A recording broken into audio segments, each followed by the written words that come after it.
Dalam nama Bapa dan Putra dan Roh Kudus. Amin. Umat beriman yang dikasihi Allah, mari kita siapkan hati untuk mendengarkan firman-Nya. Inilah Injil Yesus Kristus menurut Lukas. Dimuliakanlah Tuhan. Pada suatu ketika, Yesus bersabda kepada orang banyak, "Apabila kalian melihat awan naik di sebelah barat, segera kalian berkata, akan datang hujan." Dan hal itu memang terjadi. Dan apabila kalian melihat angin selatan bertiup, kalian berkata, hari akan panas terik. Dan hal itu memang terjadi. Hai orang-orang munafik, kalian tahu menilai gelagat bumi dan langit. Tetapi mengapa tidak dapat menilai zaman ini?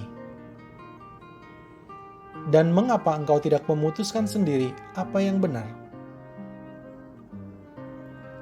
Jika engkau dengan lawanmu pergi menghadap penguasa, berusahalah berdamai dengan dia selama di tengah jalan.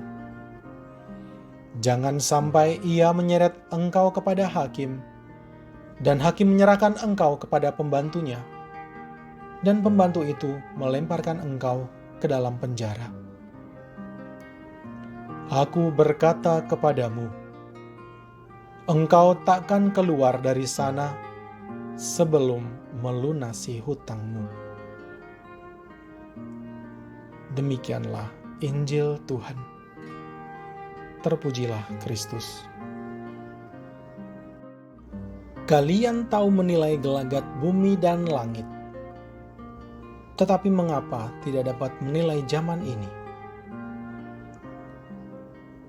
Umat beriman yang dikasihi Allah,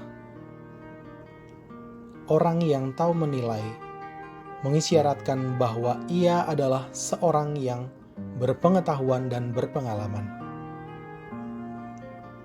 Dengan melihat awan di langit, orang tahu apakah akan turun hujan atau tidak. Dengan mengukur suhu dan kekencangan angin, orang tahu dari mana badai akan datang. Tahu menilai adalah kemampuan dasar yang harus dimiliki manusia, karena kita hidup di tengah gejala-gejala dengan suatu dampak tertentu. Ya, dengan berbekal tahu menilai, manusia dapat menentukan tindakan. Ingat, salah diagnosa akan berujung pada salah tindakan. Hal yang fatal, bukan? Perubahan zaman membawa gejala-gejala yang berbeda.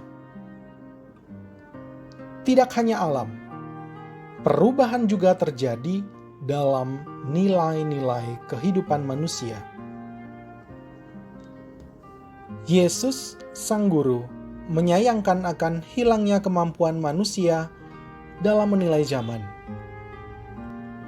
Mereka tidak paham bahwa kedatangan Yesus beserta dengan segala ajaran dan teladan adalah suatu tindakan agar manusia tetap hidup dan selamat.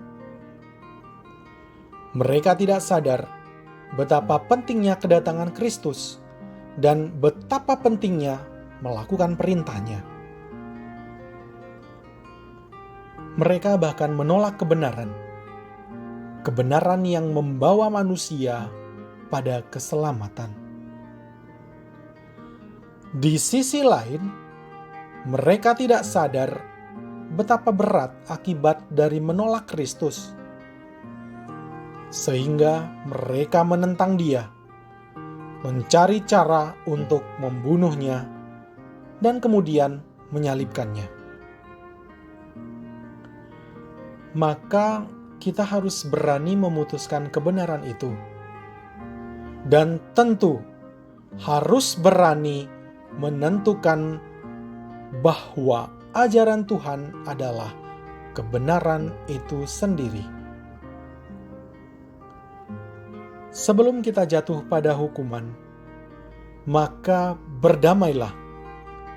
Berdamailah dengan cara melakukan kehendak Allah dan kebenaran yang diberikannya kepada manusia.